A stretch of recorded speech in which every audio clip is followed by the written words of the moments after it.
It's Lucy Litch, and this is Tiny House Conversations.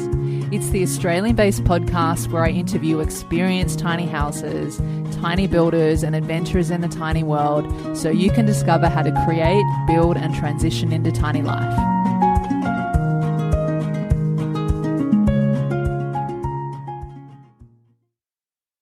Before we get into today's tiny house conversation, I want to tell you about something exciting coming up in November 2022.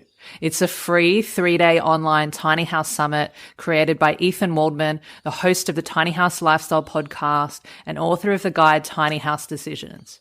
Ethan was a guest on my show in episode 25, as well as featured in episode 26. And guess what? I'm going to be a guest speaker at the summit, talking with Ethan all about tiny houses in Australia. The summit will also feature many different tiny house folks from around the world talking about all the different topics you want to know more about, including composting toilets, trailers, solar systems, tiny house design, building science, renting out your tiny house for short and long-term stays, how to get out of debt and start saving for a tiny house, and plenty more. So if you're a curious tiny houser who's deciding if this way of life is for you and you want to learn more about tiny houses, or if you're already a tiny houser and you love being part of as many tiny house events as you can, I'd love to see you there. To register for the summit for free and reserve your space, just head over to tinyhousesummit.co. That's tinyhousesummit.co or .co. Just one more thing before we get into this tiny house conversation. I want to share with you a 5-star review from one of my listeners of the podcast, Nat. Nat says, "Love this podcast so much. Lucy asks such good questions and all the guests so far have been so generous with sharing their journey, tips and insights. Listening to this makes me feel like it's possible for me too." Well, that's amazing. And thank you so much, Nat, for listening to the show and for taking the time to write this review. It helps more than you know. Not only does it help get the podcast in front of more people so that we can spread this message of tiny house living and help more people, it also helps contribute to growing the podcast. And the more that the podcast grows, the more that I'm able to make this sustainable and continue to bring you tiny house conversations week after week with great guests, all the topics that you want to know more about, valuable insights, tips, lessons, stories, and so much more. So if you have a few minutes after listening to today's show and you find the podcast valuable, I'd absolutely love it if you're able to leave your own 5-star rating and review wherever you're listening to this podcast. Thank you so much in advance. It really helps more than you know. All right, let's get to the show. Welcome back to Tiny House Conversations. Joining me on the show today is Zara Dakota, who is a building biology new build consultant, a keynote speaker, and founder of The Healthy Home. Zara discovered her passion for environmental health after going through cancer. Through her own experiences with environmental illness, including 4 years on the move from one unhealthy home to the next, and extensive research, Zara realized unhealthy homes are making us sick. She's been on a mission to help families make informed choices ever since. After experiencing mold symptoms in more homes than she could count, Zara woke up after her first night in a newly built home with stinging eyes and experienced other symptoms during her first months in her new home. It was at this point she realized new builds can contribute to health problems too, and decided to learn all she could about home design and building materials so she can one day build her own healthy home and play what part she can changing the way homes are designed and built. Zara has spent the past 3 years studying building biology with a specific focus on healthy home design and building materials in Australia and the USA. And in this conversation, we talk about the different types of chemicals contained in building materials and how they can be detrimental to health, how to determine whether a building material is safe to use when it comes to the impacts on your health and the environment.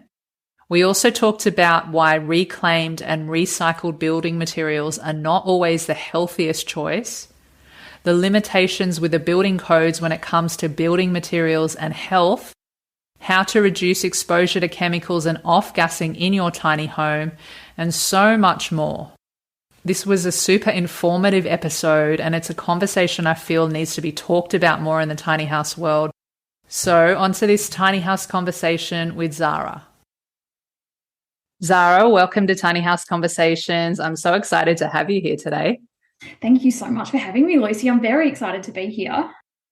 So, Zara, you are a building biology new build consultant, and you're also the founder of the Healthy Home. And, I know for me, being in the wellness space for over 10 years now, that health is not just about good nutrition and regular movement and healthy sleep, although those factors are obviously important.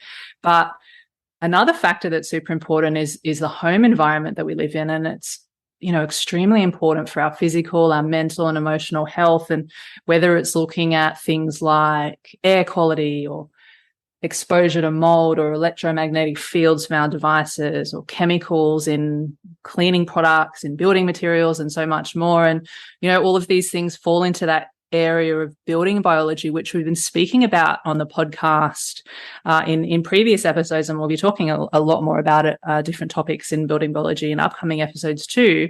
But if you're listening to us at home and you want to know more about mold prevention for your tiny home and just get a basic understanding of building biology, you can check out episode number 28 with naturopath and mold specialist Amy Skilton, as well as episode number 32 on reducing electromagnetic fields, which is also with Amy.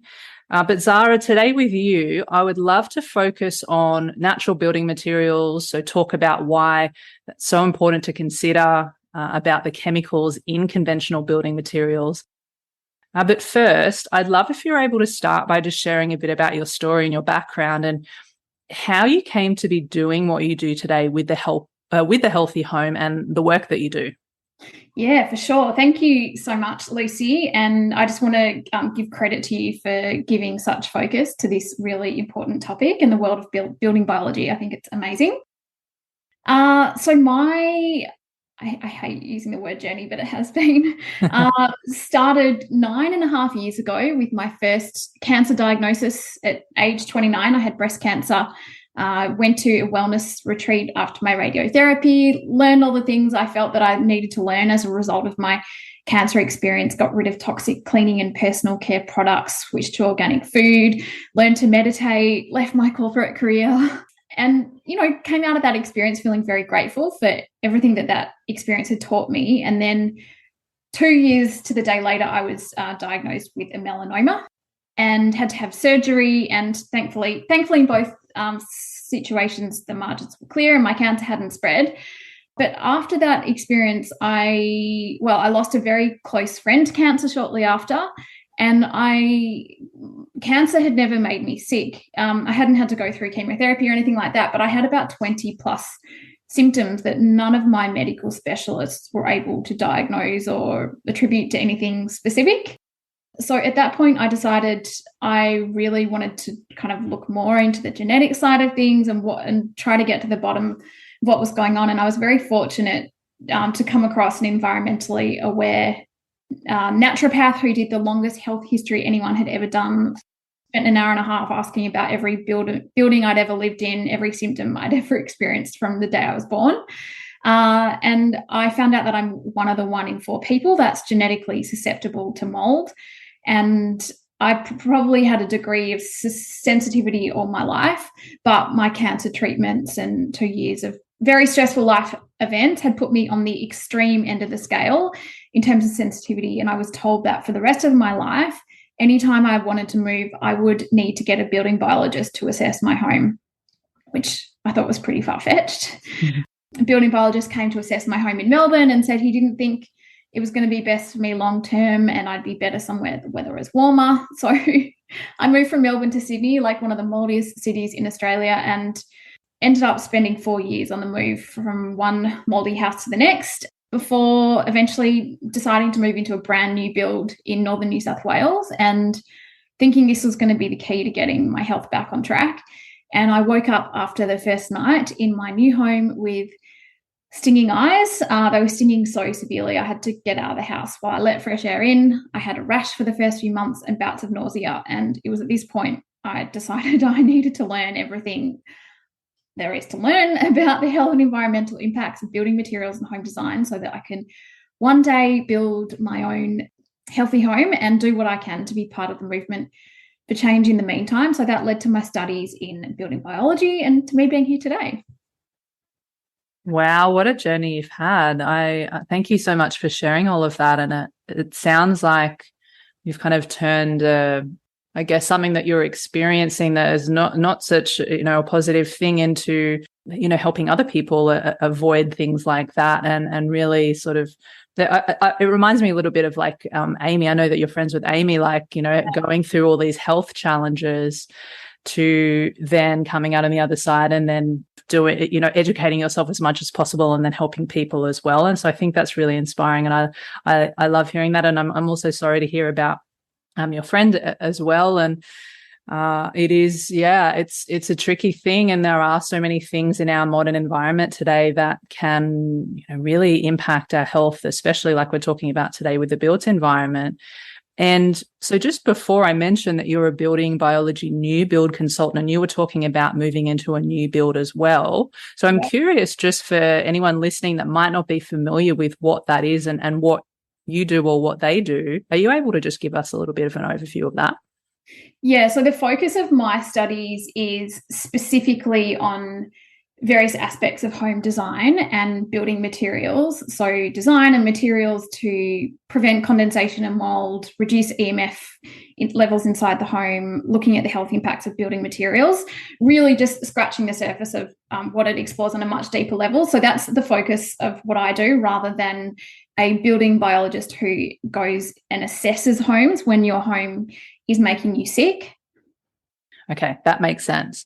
And I know that on one of I think it's on your Instagram page, or it could be like on your website or something, I saw this quote this piece of writing that you wrote, and I thought it was really, I don't know, it just summed things up so well. And it was that building or renovating your home is possibly the biggest investment that you'll make, yet homeowners often get caught up thinking about what their home will look like in choosing colors and textures, but don't consider the health or environmental impacts of the materials and whether they're suited to the climate and the microclimate of the home.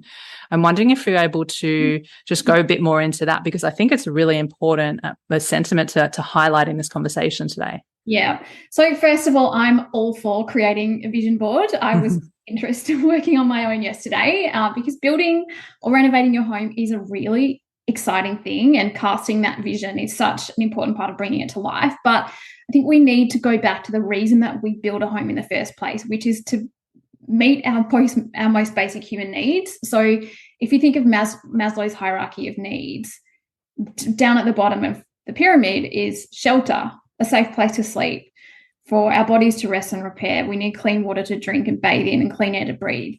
And then right at the top of the pyramid, there's esteem and self-actualization. Yet often when a home is designed, it's aesthetics that are the first consideration, with very little thought given to how well the home is going to support the well-being of the people that live in it. And the most important, the most critical first step in creating a healthy home that is overlooked in the majority of modern builds is assessing the site that your home is going to be built on. Now, I know in the context of a tiny home, this might be a bit different because you're potentially going to be moving it around, but something that's really important is, what is the topography of the site? Is it subject to flooding and rising sea levels? Where does the sun rise and fall? Where do the prevailing winds come from? Are there any nearby health hazards? What is the structure of the soil? Are there geopathic stress lines? All these sorts of things should inform where on the block of land the home is built, what type of foundation you choose, where the windows and doors are going to be placed, passive heating, cooling, and ventilation, what type of materials you choose, because no two sites are the same, and trying to create a healthy home with a one-size-fits-all approach, I often say, is probably going to end in tears. Yeah, there's definitely so many variables for sure. And you mentioned new builds, or we've talked about a little bit. I think that like you moved into a new build, and then that's kind of what you're focusing on as well. I feel like there's potentially a perception around like a new build maybe not being as likely to have, whether it's mold or other unhealthy aspects to it, than an older build. But you're able to talk like a little bit more about that and how that might not necessarily be the case. Yeah, it actually was one of the first assignments that I did that really opened my eyes to this. I had to assess every single building material used for the interior and exterior of my home, and I had to research and reference the known health and environmental impacts of every ingredient in every material. And I was literally at my desk for weeks researching PubMed, the world's leading peer-reviewed medical database. And I just couldn't believe the mountains of evidence about the known health impacts of, I would say, 95% of the materials used in my home, from carpets, flooring, subfloors, cabinetry, bench tops, the walls, the insulation. Pretty much everything had ingredients that were known to be carcinogenic, hormone disrupting. Formaldehyde is a really common chemical in a lot of building materials, and it's a known group 1 carcinogen. And what actually I find really interesting is that they seem much more onto this overseas than we are in Australia. So back in 2008, when Hurricane Katrina happened, there were thousands of FEMA trailers given to the survivors that had to actually be abandoned because of high levels of formaldehyde in low quality engineered wood products. And people experienced symptoms like chest tightness, rashes, nausea, and stinging eyes. And they later found out that the makers of the trailers knew that formaldehyde was at a dangerous level. So I really hope that we reach a point here in Australia where better choices aren't having to be driven by the homeowner, that it becomes the norm. The other one is VOCs, which are commonly found in paints, building materials, carpets, furniture as well. And in China, at the end of 2019, the South China Morning Post reported that 70% of children in the Children's Oncology ward came from homes that had recently been renovated. So again, an example of another country that seems much more clued into the impacts that materials in new builds are having on the health of the occupants. When the home is built, when it's newly built, is when the levels are at their highest. They will diminish over time, but it can take years for some of those materials to outgas. Yeah, and I think also, I feel like, I don't know if maybe this applies as much to building materials as it does to maybe, like, you're talking about EMFs and stuff as well, as like there is this like advancement in this mindset of becoming so advanced with our technology and things that we're doing. And so then we're seeing like new homes have all these, like, all the devices and the appliances and everything's a smart thing and a wireless this and a, you know, and so that's like another aspect to think about it as well. That, like, so sometimes I think that sometimes it's better to be a bit old school, but of course it depends on the context, as you say, because so many of the materials that are going into building these homes and constructing these homes are very questionable. And you just mentioned there, so formaldehyde, and then you also mentioned VOC. So for anyone that is not familiar what a VOC is, it stands for volatile organic compounds. Are you able to go into like maybe some more of the different types of chemicals that we might find in the conventional building materials, and then what sources would they be found in? So another one is polyurethane. So polyurethane is often used in floor finishes. It's highly toxic, and building biologists have found it can make people really sick. There's solvents and surfactants in paints. And the other thing is that often paints are labelled as low VOC, but our standards in Australia are very different to Europe and California, for example. A paint can be labelled low VOC in Australia if it's less than 50 grams of VOCs per litre, but the European standard is 10. It also doesn't take semi-VOCs into account, so that can include fungicides. So you might have a paint that's low VOC but have like antimicrobials in it, which are known to have various health impacts. And, you know, I've seen paints that are labelled sensitive choice and have the Asthma Foundation logo but have ingredients in them that are known respiratory irritants. And if you see a paint that's got that says it prevents mold or it treats mold, then that should set alarm bells ringing, because the way that you prevent mold is by preventing moisture becoming a problem, and you don't want to choose a paint. We can get into this with some of the other chat about building materials, but the other important consideration is whether a material, the paint, is vapor permeable. So you want water vapor to be able to pass through it so it doesn't contribute to mold. It's like it reminds me of the labeling when it comes to our food and even the beauty products and personal care and cleaning products, that you can't always trust what the marketing says on the front. And if you look at, like, you really want to know exactly what the ingredients are. And if you don't know what those ingredients are, I mean, it's really important to question that. And Yeah, because I've definitely seen, I know going through my own tiny house design and build it, I ended up I did a lot of research on natural paints and stuff like that. And I came across a lot of the ones like what you're talking about, where it says that it's low VOC, but then I also find that some suppliers won't even specify their specific ingredients. And for me, when I see that, I also think that's a bit of a red flag, whereas others will, happily put exactly what these contain in them. So it's like it's a bit of a minefield. Like there's so many things to consider. And I'm wondering, because I know that in tiny homes, not everyone does this, but it can be common as well to see carpet in tiny homes. And I'm curious about what you think about carpet when it comes to, and what could potentially be contained in carpet in terms of the chemicals. Yeah, so carpet, there's synthetic dyes, there's formaldehyde, often like the underlays made from polyurethane, there's the glues, but also carpet generally from an indoor air quality point of view.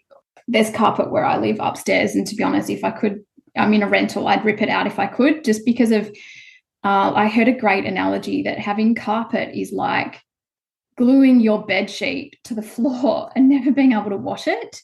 Oh, no. Because it traps so much. Think of everything that ends up in carpet: dust, mold spores, pet dander, pesticides, that even with, the best HEPA filter vacuum cleaner and cleaning every week is never going to get rid of it all. And I've actually had clients that have been unwell that have removed their carpets and noticed an immediate improvement in symptoms. And even one of them noticed that the dehumidifier was collecting far less moisture because the carpet just must have been holding on to so much moisture. Oh, wow. Particularly if anyone in the home does have allergies or sensitivities, I would definitely suggest avoiding carpets. Yeah, that's what I've kind of tried to avoid them for a really long time. And I definitely made sure I was like, I don't want to have that in my tiny. What about things like heavy metals and flame retardants and stuff like that, whether it's in the building materials or other things in the home? Yes, flame retardants and heavy metals are definitely among a number of various contributors to poor indoor air quality in new builds. Yeah. Oh my goodness. There's so many things. Like I sometimes I wonder, like, how did we get here? I know. Yeah. And you know what's interesting? So this is just a side note that I just thought of as we're talking. I went to the building company to see, I was just telling you when we were offline that my tiny build is at the very end stages, and I went in to see how it's all going. And I've asked them to use natural exterior timber oil on some of the cladding of the cedar on the outside of the tiny home, as well as on my timber bench and timber stairs. Mm-hmm. And using that natural oil, like they were actually really amazed at how much more beautiful and how much more it brought out the natural graininess of the timber. And it's so much so that they're like considering how they can incorporate into their builds. And I think it's like we've gone so far the other way of just accepting. I mean, there's so many chemicals in our environment, whether it's the food and obviously we're talking about the building materials and also other places in our environment. And like it just goes to show, using just with that example, like using a natural product. Even though I think it was hard for me to avoid like the treated timber, unfortunately, but at least using that natural oil really, like, it responded really well to the material. Yeah, and I love that story, and just want to give credit to you because that's such an amazing and powerful example of the ripple effect that you've created by asking for the better products in your build. And that's why I'm so proud of the residential clients that I work with that are, asking for the better products, and then the builders that they're working with then, being open to the better options as well.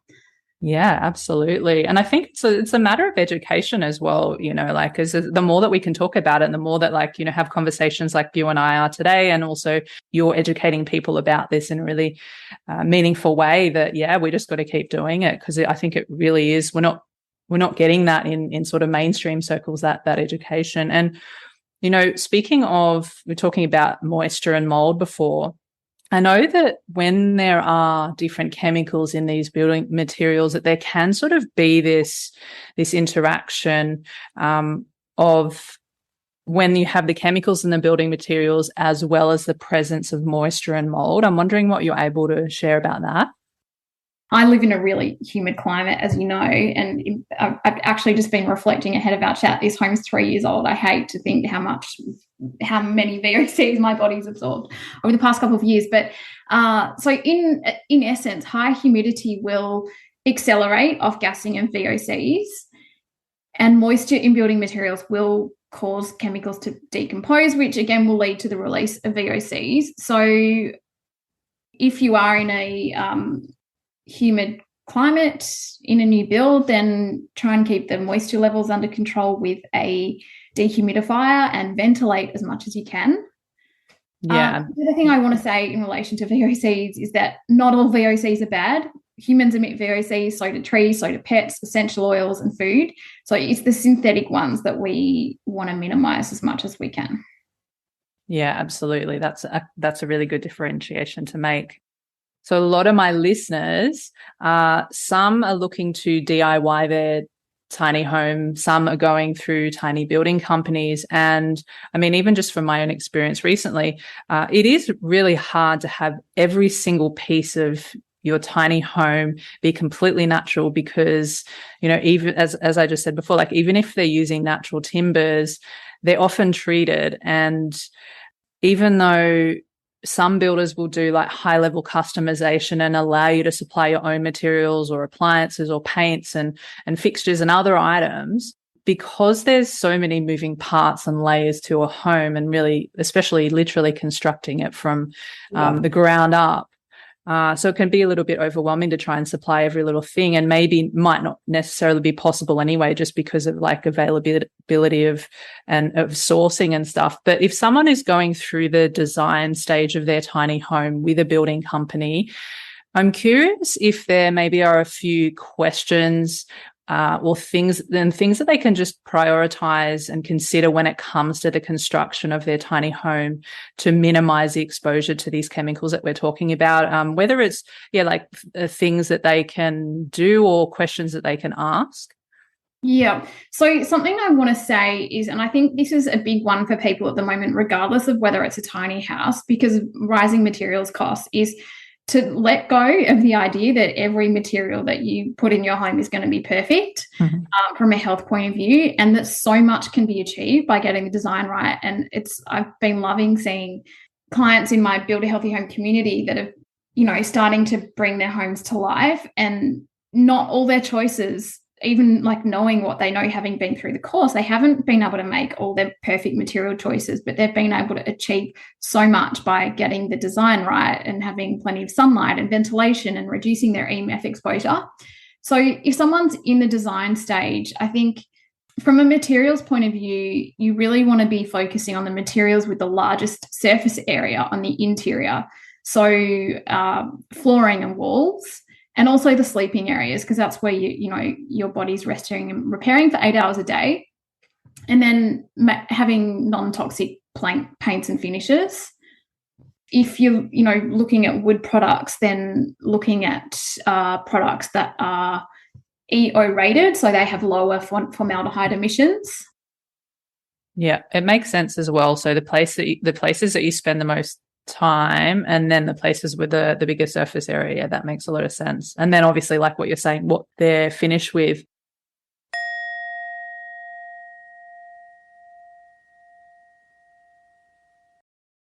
And now for a quick break from this tiny house conversation.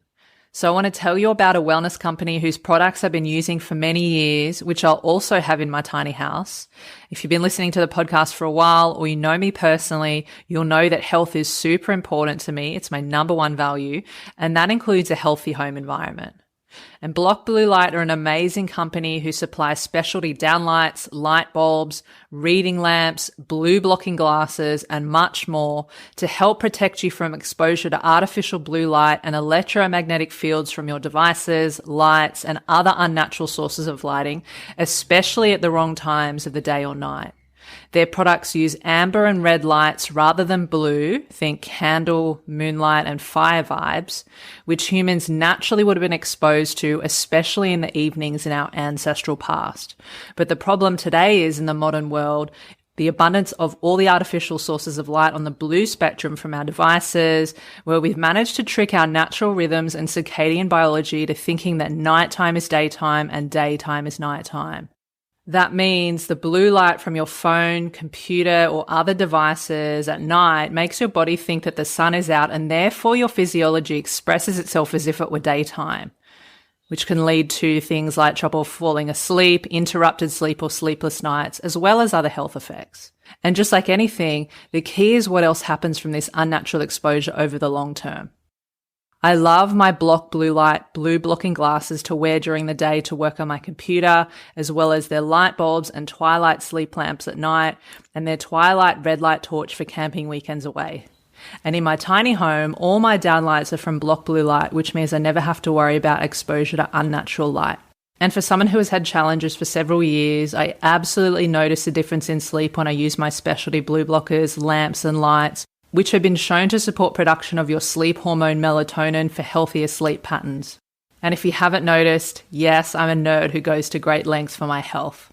The good news is Block Blue Light are offering you 10% off your order when you use my unique link and code.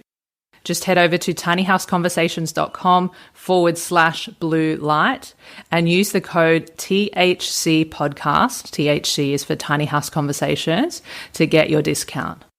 There's also a link in the episode show notes for your easy access. Now back to the show.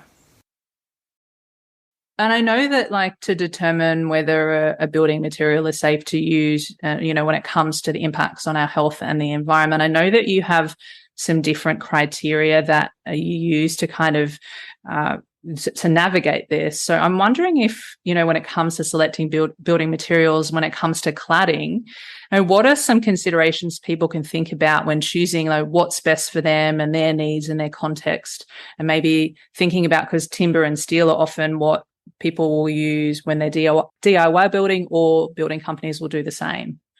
Yeah, sure. Good question. Yeah. So this is, so often people come to me wanting to know what's the best choice, what's the healthiest, just tell me the best choice. But as you said, so often comes down to context, budget, values, as I said before, the site, the climate, the microclimate. So there's 10 different criteria that I use to assess building materials based on their health and environmental impacts, so that people can make the decision about what feels right for them. So one of them is the material naturally occurring? So obviously both timber and metal are. Are they ecologically compatible? So that takes the entire life cycle of the material and its impact on the environment into consideration. And then there's energy consumption. So how much energy is required to grow it, extract it, transport it to site. And metal is obviously really high. That also needs to be considered against, it has a really long lifespan, which could then offset the embodied energy. The next one is thermal properties, which looks at the thermal conductivity of the material. So metal, for example, heats up and gets cold really quickly, which can lead to problems in the built environment. When warm air hits the cool surface, it contributes to condensation and mold, which can contribute to all sorts of problems in buildings.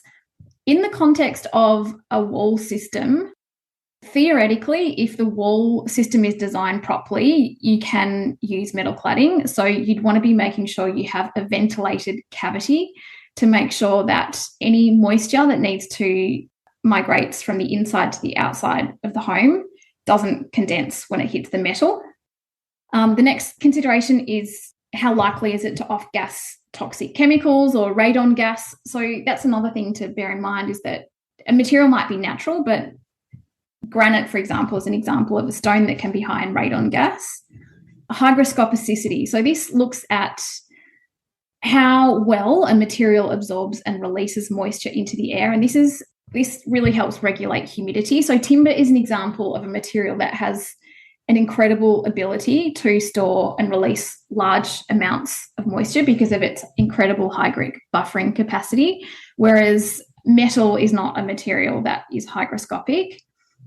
There's absorption and diffusion properties. So a material that has good diffusion and absorption will actually help remove toxic chemicals and VOCs from the air. And again, timber is an example of a material that has the ability to absorb chemicals from the air. And then the next one is electrical properties. So is the material electrically conductive? And this is an instance. Metal is electrically conductive. So for this reason, metal cladding in the context of a wall system of a cladding material wouldn't be ideal because it will actually exacerbate any electromagnetic field levels inside the home and pose a health risk to the occupants. So timber, from looking through the lens of this criteria, definitely rates much more highly than metal cladding. Listening to you say all of that, there are so many moving parts, and I can see why it's not as easy to just say you should use this material because of this. Yeah, it is. It's a lot to take in, but there are instances where, like I said before, context is everything. I wouldn't use metal cladding, but I would have a ColourBond roof.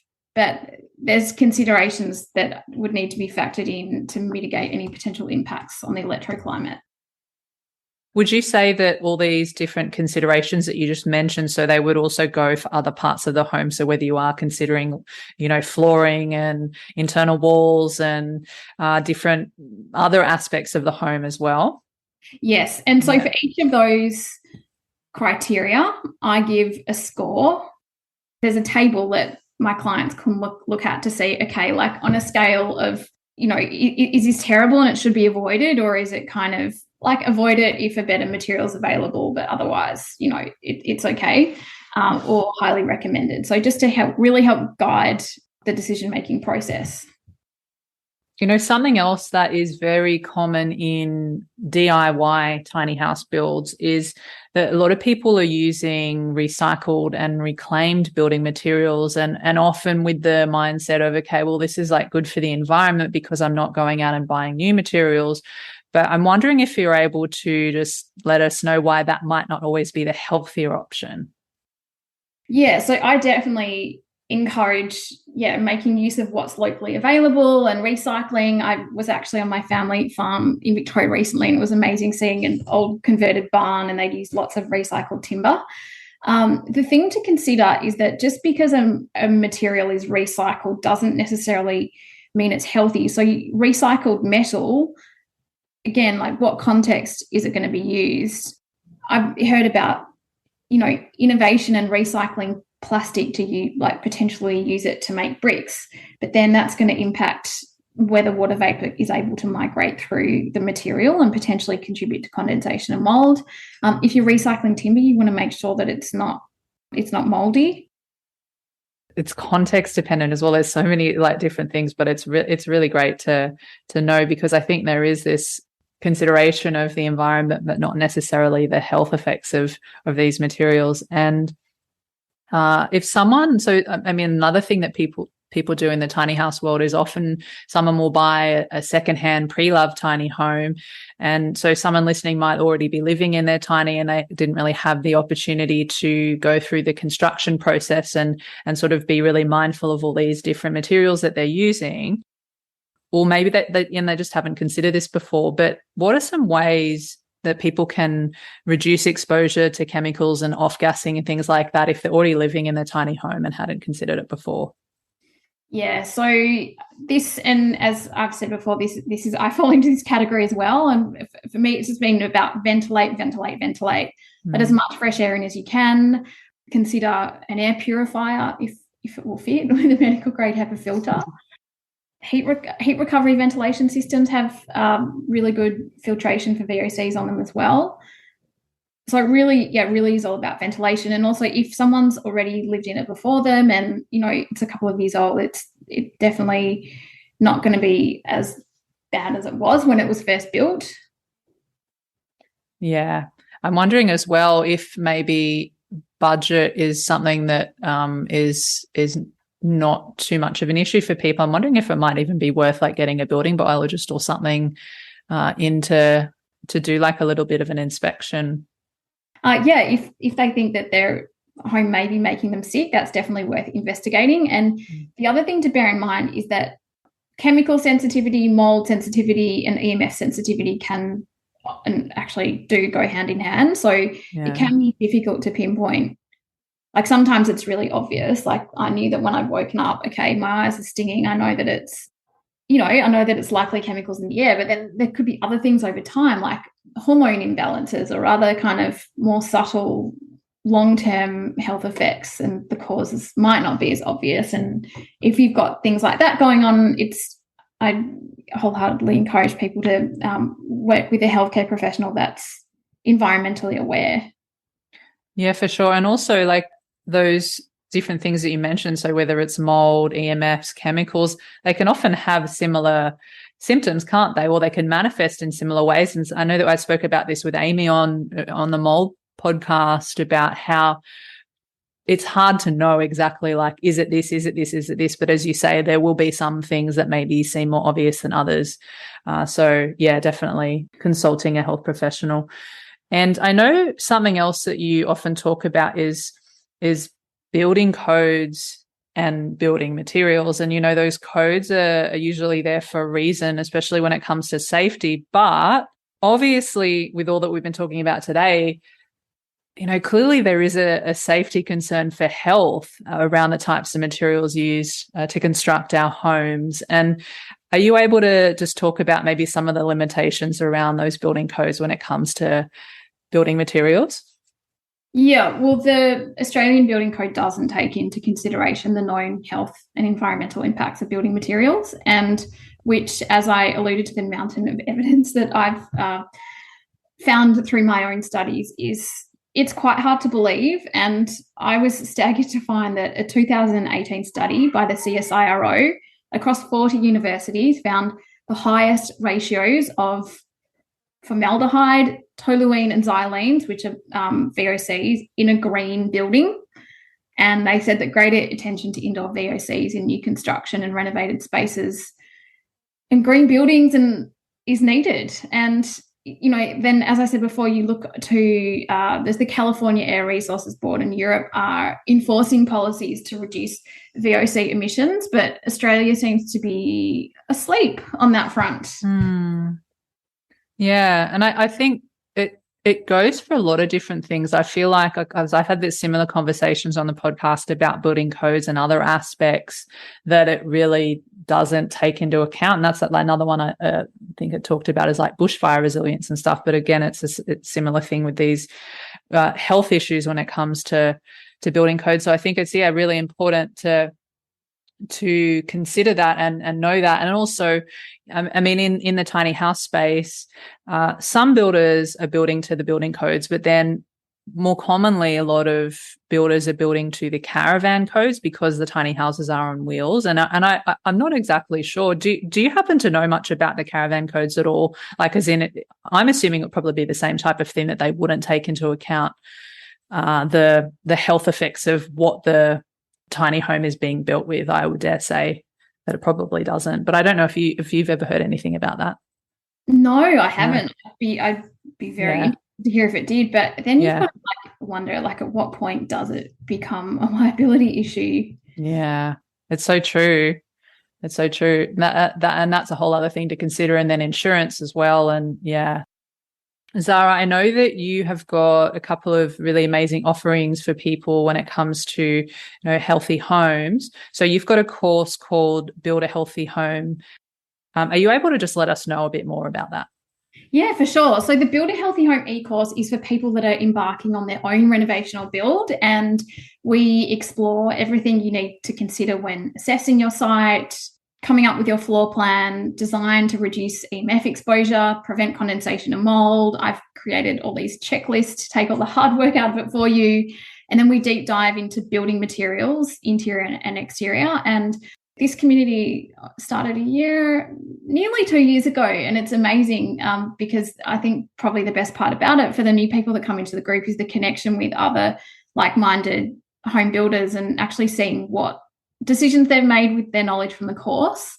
And then for people who design or build homes, I've got the Healthy Building Materials Mastermind. And it happened really unexpectedly as a result of an architect going through the Build a Healthy Home e-course, saying this building material stuff is information that everybody in the building industry needs to know. And again, the community of incredible building industry professionals that really care about building homes that are better for human health and the planet is something that really lights me up. We now have in-person gatherings in the Northern Rivers twice a year. So yeah, if anyone's wanting to find out more about that, there's details on thehealthyhome.com.au, and also feel free to reach out to me on Instagram. My handle's just Zara_the_healthy_home, and I've got a heap of other resources for people that just wanting to, I've got a Build a Healthy Home free ebook. I've got a Build a Healthy Home information pack for people that want to dive deeper. Lots of resources there. I believe that you've also had a tiny house builder in your mastermind. Is that right? Yes, Samuel. Uber Tiny. Yeah. Amazing. Yeah, that's so good. We need more tiny house builders to be part of things like this. So if I'm just going to say it now, if you're listening to this at home and you're a tiny house builder, go and check out what Zara's doing, because this is really, really important. And I think we talked about this offline. It's not something that, builders and other professionals in the building industry are going to learn from. Kind of got to go and do that extra step of education yourself. So I will put a link in the show notes at tinyhouseconversations.com to all of your offerings and the places that people can find you. And I'm just wondering, as well, as we start to close out the conversation, Zara, is there anything that you feel like we haven't necessarily covered today you feel like might be important to leave our listeners with? Yes, something that I'm always telling my clients is balance and not perfection. It can be very easy to become very overwhelmed with all of this. And remember that this is supposed to be a joyful process, and, be really proud of the better choices that you are able to make, and be really kind to yourself through the process, and forgiving when, you're not able to make your ideal choices. Absolutely. And I feel like that's a really great lesson for everything that we do in our lives as well. I love that you said that. And I just want to finish off with a quote that I feel like I might have seen it on your Instagram page, because this was such another powerful thing that you said. It says, home designers and builders have a more significant role to play in the health and well-being of your family than the family doctor, in my opinion. Yeah. Your doctor cannot help you if your home is making you sick. A home that is designed and built with your health in mind is key to your family's ability to thrive. Yep. This is a big one. And I've said it to the designers and builders that I've met, and yeah, it comes with a lot of responsibility that they really weren't aware of when they learned to become designers and builders.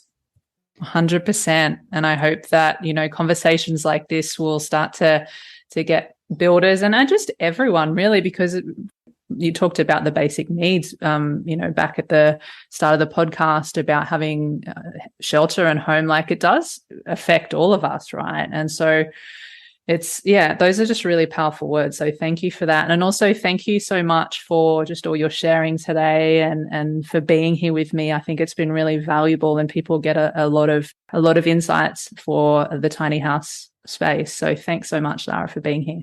Thank you for having me, and for all your great questions. I can tell you've done a lot of hard yards, which makes it a really interesting chat for everyone, hopefully. So thank you so much. I'm so grateful for the opportunity. Yeah, my pleasure. And thank you for saying that. I guess, I said to you offline, I'm really passionate about bringing healthy homes and building biology into the tiny house world, because not enough people are talking about it, and there's not enough awareness around it. And I think that as the tiny house movement grows in Australia and around the world, we need to have these conversations, because what's more important than our health, and we're spending a fair bit of time in our homes too. So I'm glad that we're able to kind of bring you into the tiny house space and all of that, and just educate people and spread this message. So yeah, thanks again. And if you're listening to us at home, thank you so much for being here. As always, make sure you go check out everything that Zara is doing. And again, that link for the show notes is tinyhouseconversations.com. Make sure you stay tuned every Thursday for new episodes of the podcast, and I'll see you next week.